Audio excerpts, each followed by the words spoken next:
They laughed the moment I walked into the ring. My faded janitor's uniform still clung to my skin, the smell of bleach stronger than the sweat dripping down my face. To them, I wasn't a fighter. I wasn't a threat. Just a man with calloused hands and a mop. They whispered, "Why is he here?" They smirked, certain I didn't belong under the lights. What they didn't know was that I had already fought battles no crowd would ever see. Wars that left scars deeper than any punch could land. And tonight, those battles were stepping into the ring too. Before the mop, before the silence, before the whispers that told me I was nothing but a janitor, there was another life. A life filled with gloves, with sand, with the echo of explosions and the ringing of bells inside a ring. People think they know you when they see your uniform. They think they can measure your worth by the clothes you wear or the job you hold. But they never ask what came before. They never ask what battles shaped you, what demons you carry, or what victories you had to bury to survive. I carried my story in silence for years, cleaning floors no one noticed, walking past crowds that never looked twice. Until one night, a fight changed everything. Not because I wanted fame or glory, but because sometimes life puts you back in the fire to remind you who you are. That night I learned that the past doesn't vanish, it waits. And when the world doubts you, the truth will rise through your hands. This is not just my story. It's a story about judgment, redemption, and the power of never underestimating someone who has already walked through hell. If you've ever been looked down on, if you've ever felt invisible, if you've ever wanted to prove that your scars carry meaning, this story is for you. Before we begin, do me a favor. If you believe stories like this deserve to be told, hit that like button, subscribe to Beyond the Game, and share this video. And in the comments, tell me, what city and country are you watching from? Because this isn't just my fight. It's a fight that belongs to all of us who refuse to be defined by what others see. They never saw me as anything more than the man who pushed a mop down the long school hallways. The squeak of rubber soles on the linoleum floors, the bucket sloshing water with each step, that was my soundtrack. I wore the same faded uniform every day, its navy fabric stained with bleach and time. To most people, that uniform told the whole story. A janitor, invisible, ordinary, unworthy of a second look. But what they didn't know was that behind every swipe of the mop, there lived a storm I could never wash away. Children passed me in the hall with backpacks swinging, laughing as though life had never touched them with cruelty. Teachers nodded politely, though their eyes carried that distant pity reserved for men they assumed had failed. And the fighters at the local boxing gym, the ones I cleaned up after, smirked when they saw me emptying trash bins while they laced up their gloves. They never asked why my hands looked the way they did, rough and scarred. They never asked why my eyes drifted to the ring with something heavier than nostalgia. But I stayed quiet. I let them laugh. Because silence had become my shield. After all, who would believe that the janitor they mocked once stood under brighter lights, with gloves on his fists and an entire arena roaring his name? But I wasn't just cleaning floors. At night, after the halls were empty, I'd find myself alone in the gym, the smell of sweat and leather lingering in the air. I'd stand at the edge of the ring, mop leaning against the corner post, staring at the ropes like they were prison bars keeping me out. My reflection in the mirrors didn't show a fighter anymore. It showed a tired man, bent under the weight of ghosts no one else could see. I thought I had buried that part of me, buried it under desert sand and the silence of gunfire long past. But the truth is, it was always there. My body remembered even when I tried to forget, the way my fists tightened, the way my shoulders squared when someone raised their voice, the way my heart beat differently at the sound of gloves striking pads. One evening, as I wiped sweat from the gym floor, a young fighter tossed his towel carelessly near my bucket. "Don't miss a spot, old man," he sneered, the others laughing as though he'd landed a knockout punch with words alone. I forced a smile, forced myself to keep mopping. I had promised myself I wouldn't break, but deep down something cracked open. That laugh, that arrogance. It carried me back years to another time when people underestimated me, when they thought uniforms defined who you were. I wanted to tell him that once, I trained harder than any of them could imagine. That once my knuckles had split open under the weight of impossible dreams. That once I left the ring not because I lost, but because I chose a different kind of fight. One where the opponent wasn't flesh and blood, but shadows, sand, and the endless desert sky. But I didn't. I kept my silence. If only they knew what those hands had already survived. That night, as I locked up the gym, my eyes lingered on the heavy bag hanging in the corner. My fingers brushed the leather, and for a moment I felt it again. The rhythm, the fire, the part of me I thought was dead. I threw a single punch, soft, almost hesitant. The sound echoed in the empty room like thunder. My chest tightened, my hands shook, not from weakness, but from the memory that strength still lived inside me, waiting. I told myself it didn't matter. I told myself I was too old, too broken, too far gone. But deep down, the truth was clawing its way out. I wasn't finished, not yet. When I walked home that night, mop handle resting on my shoulder like a rifle, I realized something dangerous. People could laugh. They could look down on me. They could call me nothing but a janitor. But one day the ring would call me back. And when it did, the world would see what lived behind this uniform. And that's when the silence began to break. I still remember the first time I laced up a pair of gloves. I was just a boy, skinny and restless, in a town that forgot about kids like me. My father worked double shifts at the mill. My mother cleaned houses, and I learned early that life doesn't hand you much if you wait for it. But the gym down the street, that was different. The moment I stepped inside, the smell of leather and sweat told me this was a place where respect wasn't given. It was earned. I wasn't tall, I wasn't fast, but I had something that others didn't. I refused to quit. Every punch I threw was a declaration, a way of saying, I belong here. The older fighters noticed. The coach started calling me Iron Hands. For the first time in my life, I wasn't invisible.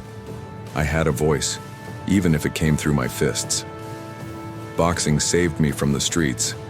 It gave me discipline, a rhythm, a reason to wake up at dawn and run through the freezing Alabama air.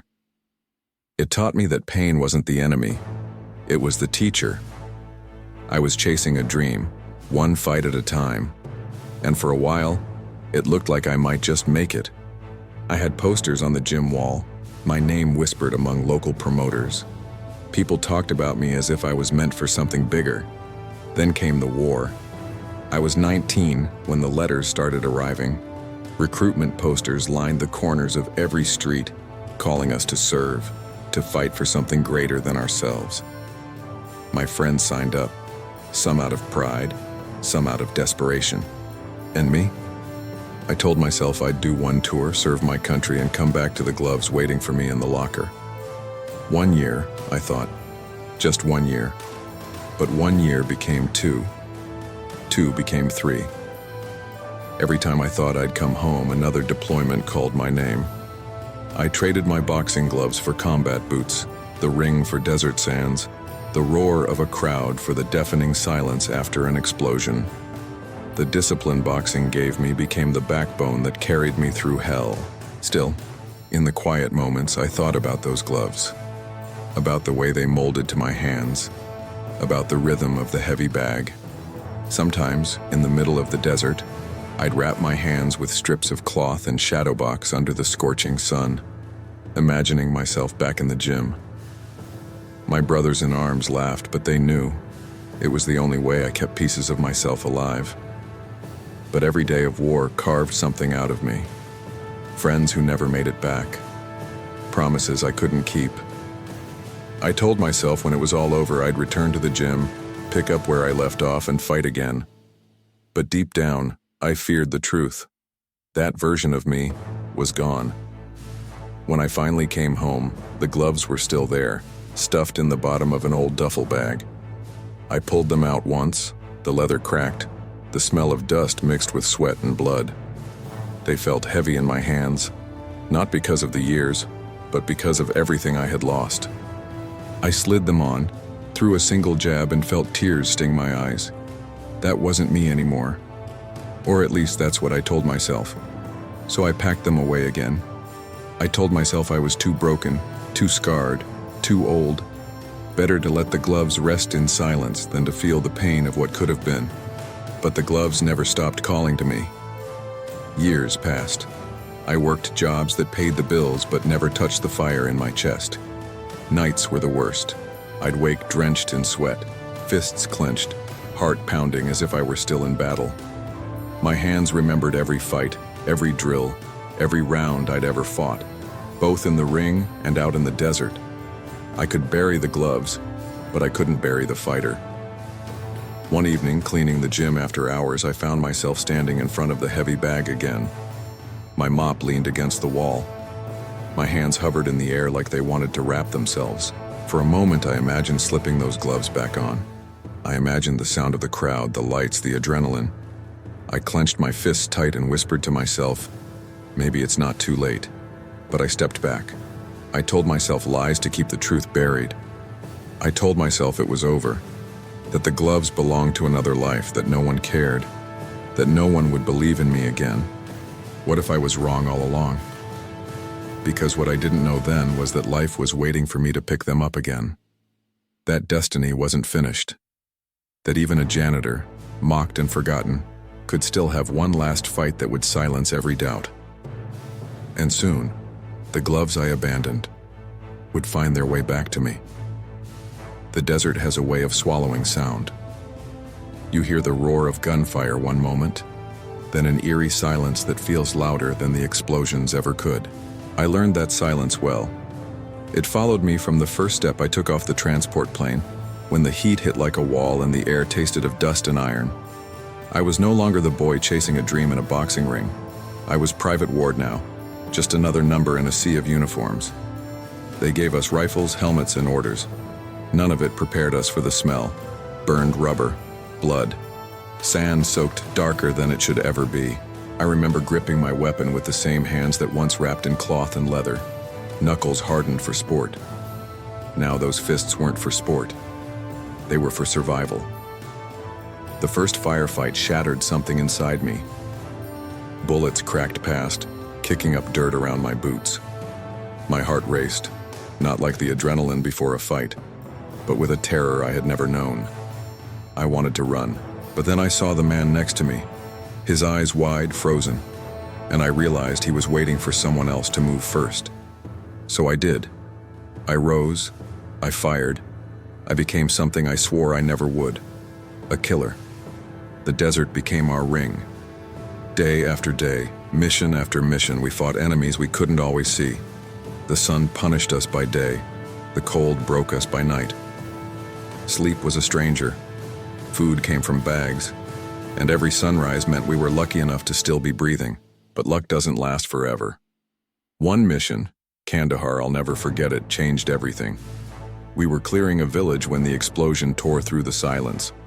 The blast knocked me flat, ringing in my ears, smoke choking the air. When it cleared, I saw him, Martinez, my closest brother in arms, lying motionless, blood spreading faster than we could stop it. I pressed my hands to his chest, screaming his name, begging him to hold on. But his eyes were already gone. I made him a promise in those last seconds. A promise that I would go home, live enough for the both of us, carry his memory like a medal on my chest. But when I closed his eyes, I knew part of me was buried there in the sand with him. From that moment on, I was never the same man again. After that, the missions blurred. Faces came and went. Some never returned. Every time I cleaned the barrel of my rifle, I wondered whose blood it carried. I became a machine. Efficient, cold, detached. The boy who once dreamed in gloves and glory, he was gone. In his place stood a soldier with shadows carved into his skin. At night, I fought battles in my sleep. My fists swung at ghosts, my body jolting awake with sweat dripping like rain. My brothers joked, calling me the boxer because I shadowboxed in my dreams. They didn't know it wasn't training. It was survival. My body remembered what my mind tried to forget. The war took years from me. Years I'll never get back. Every sunrise was another day stolen from the life I left behind. When my final deployment ended, they sent me home with medals I never asked for and nightmares I couldn't return. I stepped off that plane thinking I was free. But freedom didn't follow me. The desert did. Coming home, I couldn't look at the gloves in my duffel without feeling the weight of Martinez's eyes. Boxing wasn't a dream anymore. It was a reminder of everything I'd lost. I told myself those gloves belonged to a boy who died in the sand. And maybe that's why I shoved them to the back of my closet, letting dust bury them the way the desert buried my past. But the truth? They never stopped haunting me. Every time I gripped a mop handle, I felt the echo of my rifle. Every time I stared at the ring, I saw the firefights replay. And every time someone laughed at me in my uniform, I remembered the silence that came after Martinez's last breath. The war didn't end when I left the desert, it followed me home. Some scars you can't hide, some ghosts you can't bury. And no matter how much I tried to silence the fighter in me, the war kept whispering in my ear. And one day, those whispers would drag me back into the ring. When Martinez slipped away in my arms, I swore I'd carry him home with me. I whispered through the dust and the blood, promising that his story wouldn't end there in the desert. I told him I would live louder, fight harder, and never let the world forget his name. In that moment, it felt like the only thing keeping me upright, the weight of a promise to a dying brother. But promises made in blood are the heaviest chains you can carry. When I came home, I thought I could honor him by living with purpose. But the truth was, I didn't know how to live anymore. The world moved on without me. People laughed, cheered, argued about meaningless things, while in my head the gunfire never stopped. Every corner held an echo. Every loud sound was a battlefield. And Martinez's voice whispered, "You said you'd live for me." I tried. I really did. I took jobs, kept my head down, worked to pay bills. But it all felt like betrayal. Every night I went to bed without having done something meaningful. I felt his memory slipping further away. I wanted to scream at the world that I owed him more, that I owed him my life. But all I managed was silence, burying myself in work no one cared about. The guilt ate at me. I avoided his family. I couldn't look into the eyes of his mother, who once hugged me like her own son. I couldn't tell her that when the explosion hit, I wasn't fast enough. I couldn't tell her that I failed him, even if every soldier said it wasn't my fault. She deserved a hero story, but I carried only nightmares. The truth is, I was the one who survived, and survival felt like failure. So I stopped trying to live big. I folded into the background, just another man in uniform, this time not a soldier's, but a janitor's. It was easier to hide behind the mop than to confront the weight of the promise I broke. People mocked the uniform, but to me, it was a shield. If they saw only a janitor, maybe they wouldn't see the coward who couldn't keep a brother alive. Every time I walked past the ring at the gym, the gloves called to me. Not just for myself, but because I remembered how Martinez once told me, "One day you'll be a champion, and when you are, I'll be right there, screaming your name." That dream died with him. And every time I picked up a mop instead of gloves, I felt like I was betraying him all over again. The nights were the worst. In my dreams, I saw him alive, laughing, wrapping his fists beside me. Then I'd wake to silence, fists clenched around nothing. Sometimes I'd speak out loud in the dark as if he could hear me. "I'm sorry, brother, I'm trying." But deep down, I knew trying wasn't enough. One evening, after the gym emptied out, I found myself standing in front of the locker where my old gloves were buried. I opened it, stared at the cracked leather, and felt Martinez's voice in my chest. I slipped them on.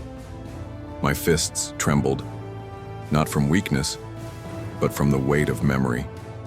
I hit the heavy bag once, twice, until my shoulders burned.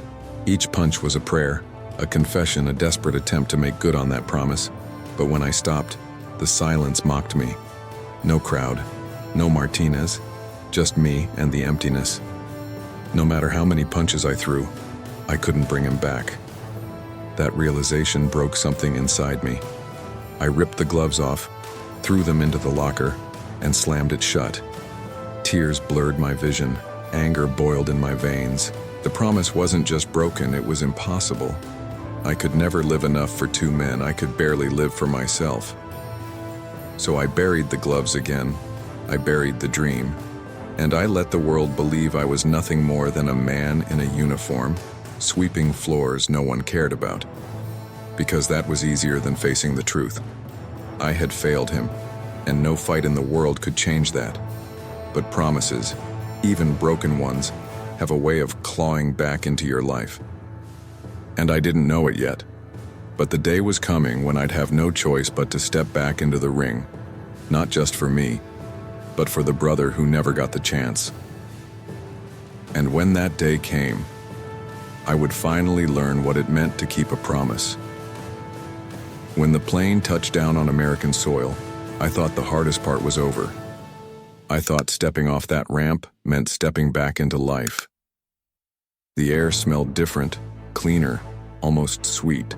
Families cheered, waving flags, crying into each other's arms. Soldiers reunited with their children, their wives, their parents. But when I scanned the crowd, no one was waiting for me. No arms stretched out, no voices called my name. I walked off that plane alone, carrying a duffel bag filled with memories I wished I could forget. Home didn't feel like home anymore. The streets I grew up on looked the same, but I didn't belong to them. I had left as a boy with dreams of becoming a fighter, and I returned as a man who had fought wars no one could understand. Neighbors nodded politely, but their eyes carried the same unspoken question. Why don't you just move on? They didn't know that moving on is impossible when the battlefield follows you into every quiet room. I tried to work, but nothing fit. Factories, warehouses, construction sites, every job ended the same. Too many loud noises, too many shadows, too many memories creeping in when I least expected them. I'd flinch when machines clanged. I'd freeze when a car backfired. My bosses looked at me like I was broken merchandise. Eventually, the jobs stopped calling. The bills didn't, so I took the uniform no one else wanted, the janitor's. It wasn't glamorous, it wasn't respected, but it was steady. The pay was small, but at least it kept the lights on. And the uniform, it gave me something unexpected: invisibility. People didn't look too close at a janitor. They looked through me. And sometimes being invisible was easier than being judged. But invisibility has a price. Every night I went home to an empty apartment. No laughter, no warmth, just silence broken by the hum of a refrigerator. I'd sit at the table with my hands pressed together, staring at the scars on my knuckles, wondering if this was all life had left for me. The war had taken everything and left me with nothing. I didn't talk much. I avoided people, even old friends. They'd ask about my time overseas, expecting stories of honor, of medals, of glory. But I had none of that to give. All I had were nightmares. So I lied. I said it was fine. I said I was just glad to be home. Inside, I felt like a ghost drifting through a world that had no place for me.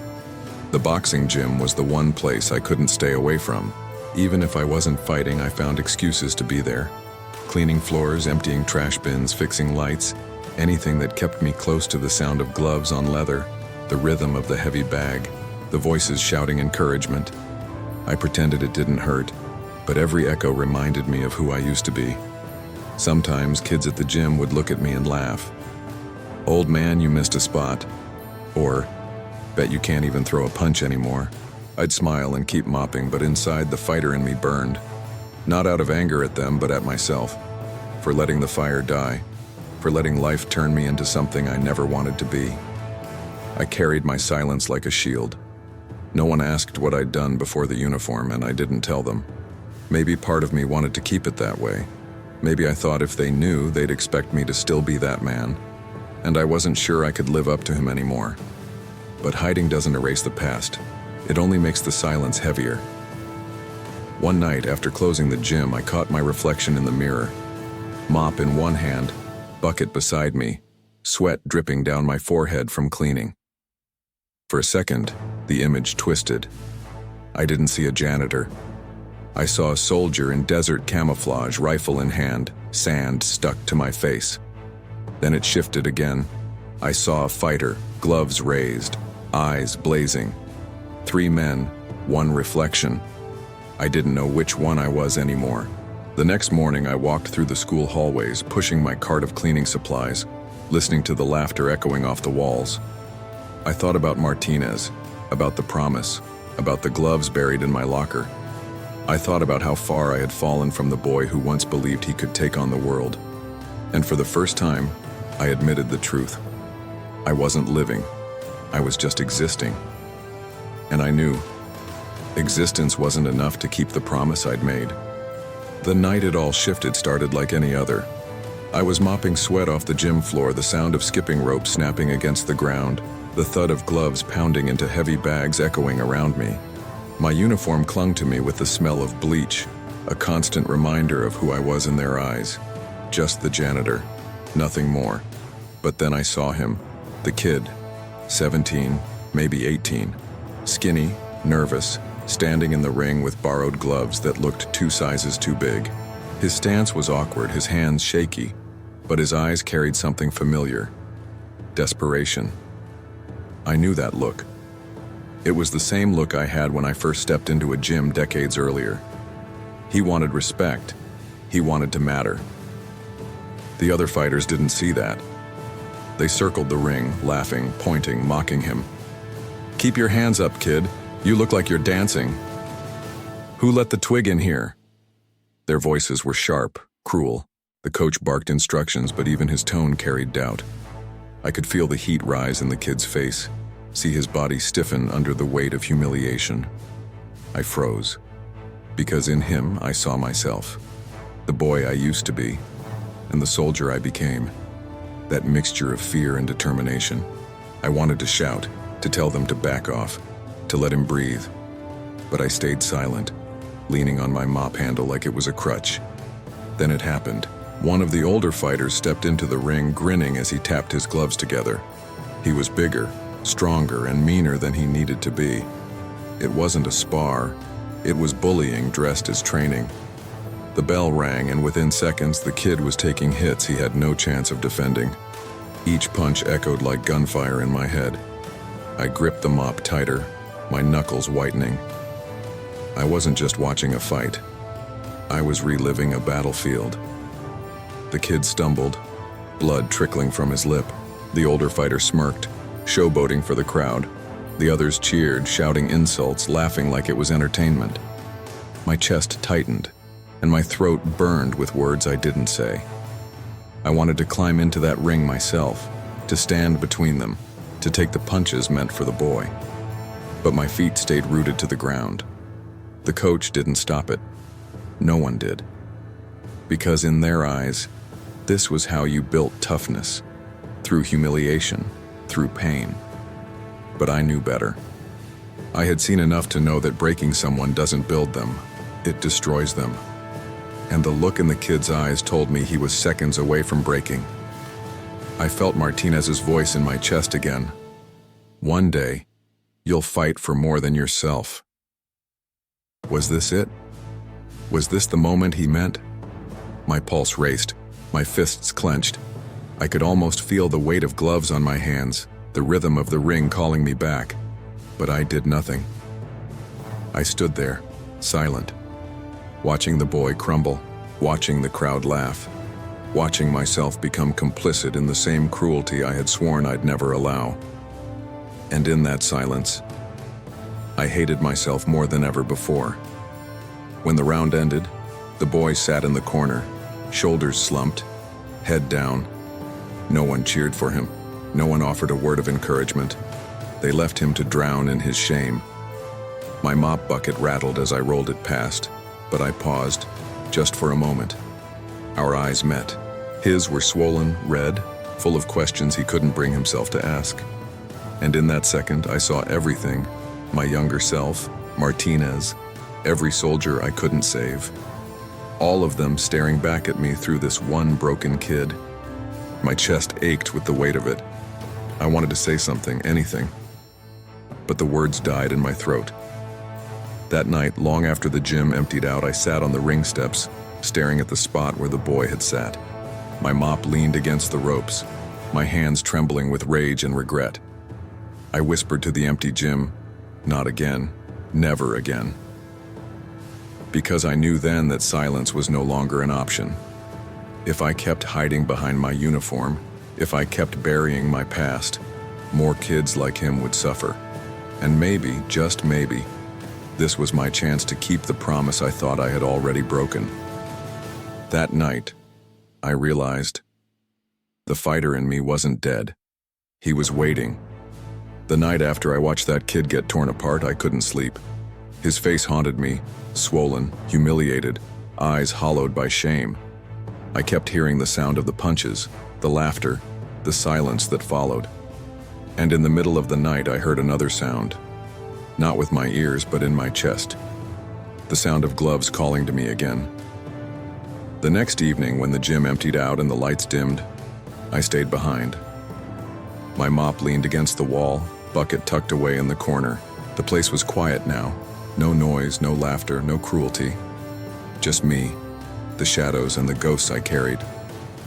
I walked to the old locker I hadn't touched in years. The metal door creaked open, and there they were. My gloves.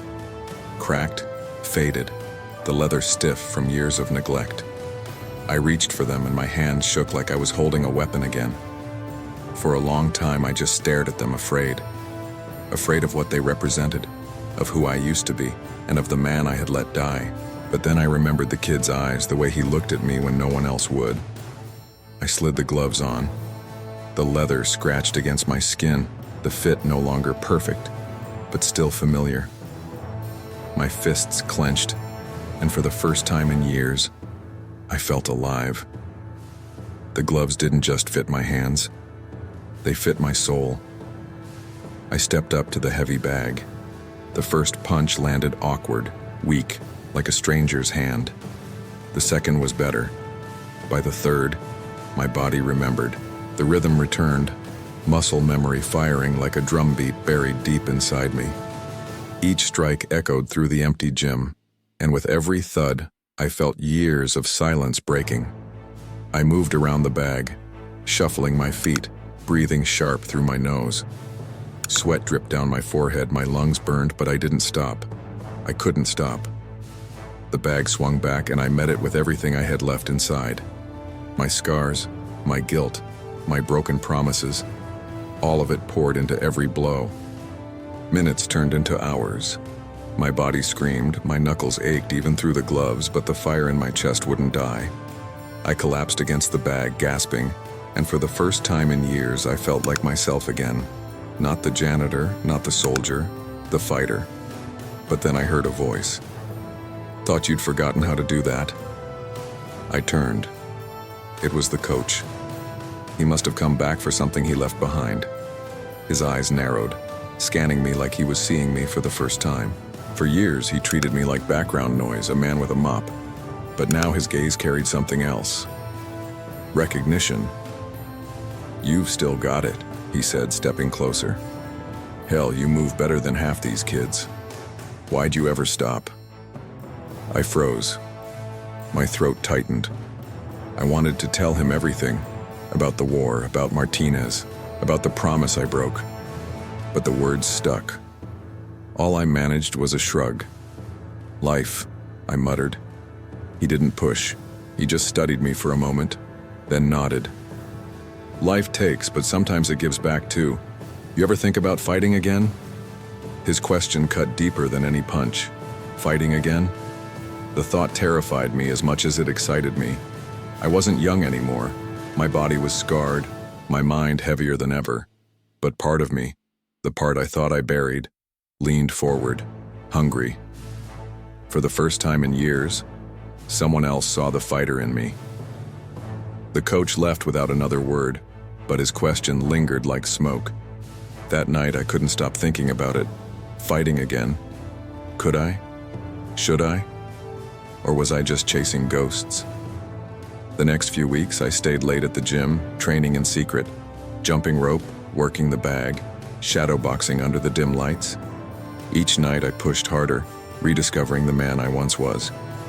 The weight of the mop started to feel less like a burden and more like a disguise. Because when the gloves were on, I wasn't invisible anymore. But I knew I couldn't keep it hidden forever. The fire was too strong, the call too loud. One day, someone would find out. One day, I'd have to step out of the shadows and into the ring again. And when that day came, the world would see me.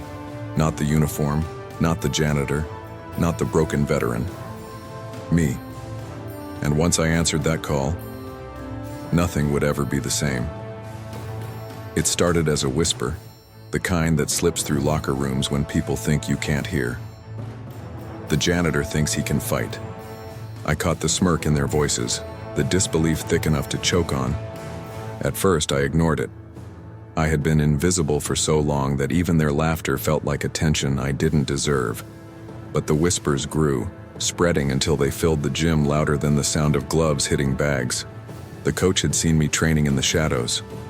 One night, he pulled me aside. "If you're serious, there's a smoker coming up," he said. "A local fight night where anyone could step into the ring." He didn't sugarcoat it. "You're older, Ward. You'll be up against kids half your age. But if you've got something left to prove, this is where you do it." The thought burned in my chest. Fear and fire wrestled inside me. I wasn't sure if I was chasing redemption or just chasing ghosts, but I said yes. When word got out, the laughter erupted. Fighters doubled over, clutching their ribs, tears streaming from their eyes. "The janitor's gonna fight?" One of them cackled. "Man, somebody call the retirement home." Another chimed in. "Better bring your mop to clean up your own blood." They looked at me like I was a joke, an old man desperate to cling to something he lost years ago. And maybe they were right. But what they didn't understand was that this wasn't about proving I could win. It was about proving I was still alive. They saw an old man chasing ghosts, but they had no idea what ghosts I carried. The days leading up to the fight were torture. Every glance in the gym felt like mockery, every chuckle a dagger in my ribs. But I kept training, rope skipping until my lungs burned, pounding the bag until my knuckles swelled, running through streets at dawn while kids sped past in their cars. My body screamed at me, but my soul roared louder. One evening, I overheard two fighters talking as I swept the floor. "He's gonna get killed in there. Bet he doesn't even last a round." I gripped the broom tighter, anger flaring, but I stayed silent. Silence had been my shield for years, but this time it was different. This time, silence was strategy. Let them laugh. Let them doubt. Every sneer was fuel. The night of the fight came fast. The gym lights felt hotter than I remembered, the crowd buzzing with energy and mockery alike. My opponent was young, broad-shouldered, his muscles glistening under the lights. He bounced in his corner with the cocky confidence of someone who never tasted real fear. He saw me across the ring, hunched, older, my uniform swapped for trunks that had seen better days. He smirked. The crowd laughed. The announcer's voice cracked through the noise. "In the red corner, the janitor!" The laughter exploded, echoing off the walls. Some people even mimed pushing a mop. Others held their noses as if I still reeked of bleach and sweat. I stood there, letting it wash over me, because I knew something they didn't. I knew I had already faced worse than this ring could ever hold. I had stared into eyes that would never open again. I had buried promises in the sand. What was laughter compared to that? The bell rang. The first punch landed hard, snapping my head back. The crowd roared with laughter, my opponent grinning like he'd already won. My legs wobbled, but I didn't fall. My mind flashed with desert fire, Martinez's voice, the weight of every broken night. I raised my gloves, not fast, not pretty, but enough. They thought I was breaking, but I was only beginning. Each round was a storm. I absorbed punishment, my body screaming for me to stop. But with every blow, I remembered why I was there. This wasn't about them. It wasn't about glory. It was about silence breaking, about promises demanding to be kept. By the end of the round, I was still standing. Blood on my lip, sweat soaking my skin, but my eyes locked on my opponent with a fire that made his smirk falter. Just for a second, he saw me, not the janitor, not the old man. Me. The bell rang again. I stumbled to my corner, chest heaving, heart pounding. The crowd still laughed, but softer now, tinged with disbelief. They expected me to fold, but I wasn't going anywhere. And that night, their laughter would become the soundtrack to my resurrection. The bell rang, and the world narrowed to the space between me and him. My opponent came out fast, fists flying, his youth dripping from every punch. I felt the first hook slam into my ribs, sharp and merciless, and my breath exploded from my chest. The crowd cheered, laughing like the fight was already over. I stumbled back, gloves up, the canvas tilting beneath my feet. For a moment, I wasn't in the ring anymore.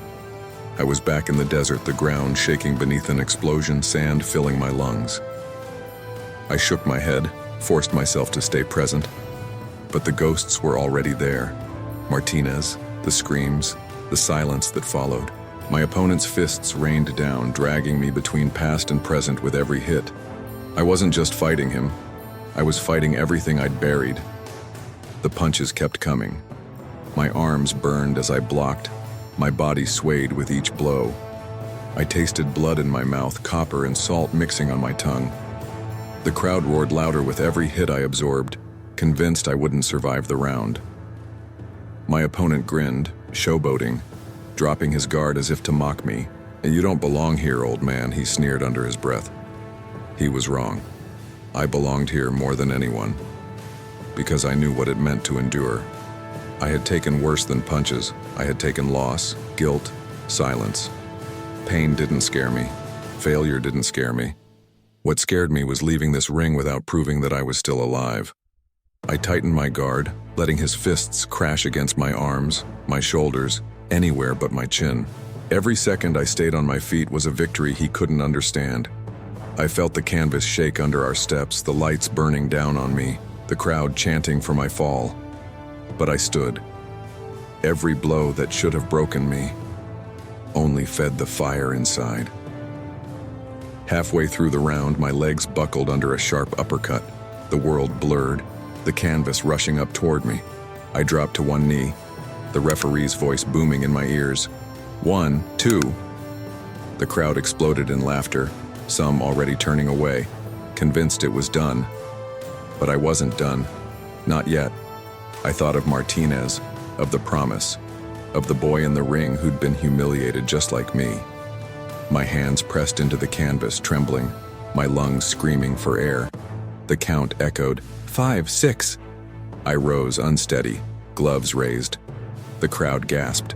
The referee wiped my gloves, nodded, and the fight continued. My opponent came in wild, hungry for the finish. His fists flew, but now I moved differently. Slower, yes, but smarter. I let him tire himself, let him waste energy trying to finish what he started. Every punch he threw, I absorbed, deflected, or sidestepped by inches. My chest heaved, sweat poured, but my eyes locked on his, steady, unflinching. The crowd's laughter faltered. Murmurs spread through the noise. The old man was still standing. By the final seconds of the round, my opponent grew frustrated. He swung reckless, desperate to end me before the bell. I ducked, weaving clumsily but effectively, and for the first time I countered. A short jab snapped his head back. It wasn't much. It wasn't powerful. But it landed, and the shock in his eyes told me everything. The bell rang. The round was over. I stumbled back to my corner, chest burning, blood dripping from my nose, legs shaking like brittle wood. But I was smiling, because I had survived. They wanted me broken, beaten, humiliated. Instead, I had endured. And in surviving that round, I had already won something they could never take away. The bell rang again, sharp and merciless, and the second round began. My body ached, every muscle screaming in protest, but my mind was clear in a way it hadn't been in years. I'd survived the first round. That alone was enough to silence the ghosts that told me I was finished. Now came the part no one expected. My opponent came out swinging, fueled by pride and frustration. He thought I was supposed to be done already. He wanted to erase the embarrassment of failing to finish me in one round. His fists cut through the air, quick and powerful, but this time I saw the openings. I wasn't chasing speed. I wasn't chasing youth. I was chasing survival, and survival had made me sharp. The first counter landed cleaner than I imagined. A jab, quick and precise, snapping his head back. The crowd gasped. It wasn't the power of the punch that stunned them. It was the fact that I hit him at all. The laughter quieted, replaced with murmurs. For the first time that night, they saw me not as a janitor, not as an old man, but as a fighter. The moment the crowd fell silent, I knew something had shifted. The young fighter's grin faded. He pressed forward harder, combinations flying, but he was careless now. Every time he overextended, I punished him with another jab, another body shot, another reminder that I wasn't leaving this ring without proving who I was. My gloves cracked against his ribs, my fists digging into his pride. The voices in the crowd began to change. Where there had been mockery, now there were shouts of encouragement. "Come on, old man," someone yelled. Another voice louder. "He still got it." I felt the energy shift around me, their disbelief turning into something dangerous. Respect. My lungs burned, sweat blinded my eyes, but I kept moving. I wasn't fast, I wasn't pretty, but I was relentless. Every punch I threw carried the weight of silence, of broken promises, of ghosts buried in the sand. I wasn't just fighting for myself. I was fighting for Martinez, for the kid they humiliated. For every moment I had been invisible. Midway through the round, I landed a right hook that staggered him. His knees bent for just a second, his guard dropping in shock. The crowd erupted, the sound thunderous, echoing through the gym walls. My chest heaved, my arms heavy, but I pressed forward, refusing to give him space to breathe. For the first time in years, I wasn't running from the past. I was charging into it. The young fighter's confidence cracked. He swung wildly, desperate to regain control, but his strikes no longer carried the same sharpness. He was burning out, drowning in his own arrogance.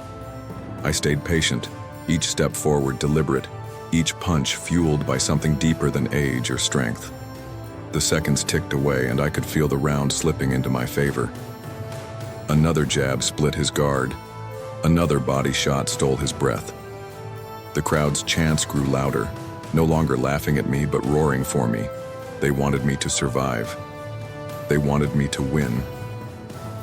The bell rang, and I stumbled back to my corner. My chest felt like it might explode, my legs trembling under the weight of exhaustion. But I sat down with a smile carved into my bloodied face. Across the ring, my opponent slumped onto his stool, sweat dripping, chest heaving, eyes wide with disbelief. He wasn't fighting an old man anymore. He was fighting something he couldn't understand. The coach leaned into me, his voice steady. "You've got him, Ward. He doesn't respect you anymore. He fears you. Don't stop now." His words cut through the fog, fueling the fire already blazing in my chest. As the referee called for the next round, I lifted my gloves again, my body battered but my spirit unbreakable. The laughter was gone. In its place, a silence heavy with anticipation. The crowd no longer doubted me. They were waiting to see what I would do next. And in that silence, I knew redemption was finally within reach. The third round began, and I felt like every muscle in my body was made of fire. My lungs burned, my legs trembled, but my spirit had never been stronger. The crowd, once filled with laughter, now leaned forward in silence, waiting. My opponent bounced on his feet, his smile gone, his eyes sharp with desperation. He wasn't underestimating me anymore. He knew I was still here. The bell rang, and he came forward fast, trying to end it before I could take control. His fists hammered down, heavy and furious, but I absorbed them, slipping and blocking with whatever strength I had left. Each punch he threw carried his frustration, but each one he missed drained him a little more. My gloves cracked against his ribs, short hooks landing with precision, each one stealing his breath. Then came the moment. He lunged with a wide right hook, sloppy and reckless. For a second, time slowed. I saw the opening as clear as sunlight through broken glass. My left foot planted, my shoulder turned, and I let everything I had left explode through my fist. The punch landed flush. My knuckles crashed into his jaw with a sound that cut through the roar of the crowd. His head snapped back, His body froze, and then, like a tree cut at the roots, he fell. Flat. Silent. In that single moment, the laughter died forever. The crowd erupted, a storm of voices, some screaming in disbelief, others chanting my name. I stood there, chest heaving, staring down at him sprawled across the canvas. I wasn't smiling. I wasn't celebrating. I just stood, frozen, because I knew this wasn't just a knockout. It was something bigger. I walked to my corner, gloves heavy at my sides, my heart pounding not just from the fight but from the flood of memories crashing in. Martinez. The promise. The nights of silence. The janitor's uniform clinging to me like a scar. All of it had led to this one moment, and with a single punch I spoke louder than words ever could. The referee's count echoed, 5, 6, 7. My opponent didn't move. His chest rose and fell, but his eyes stayed shut. The medics rushed in, kneeling beside him, checking his pulse. I stood in the opposite corner, watching, praying he was all right. I didn't want his life. I just wanted respect. When the referee waved his arms, signaling the end, the crowd roared like thunder. Some people who had mocked me were now on their feet, clapping, cheering, even crying. Their voices blurred together, but I caught fragments. He did it! The janitor! The soldier! I raised my gloves, not in triumph, but in silence. Because the truth was, this wasn't about glory. This wasn't about proving I could win. This was about keeping a promise to Martinez, to myself, to every invisible soul who ever felt like they didn't belong. That punch wasn't mine alone. It belonged to every ghost I carried. When I looked into the crowd, I saw faces frozen in disbelief. Kids who had laughed now stared at me with wide eyes. The coach's expression shifted from doubt to pride. His arms folded as if to say, "I knew you had it in you." Even the boy who had been humiliated weeks before stood in the back, eyes shining, shoulders squared.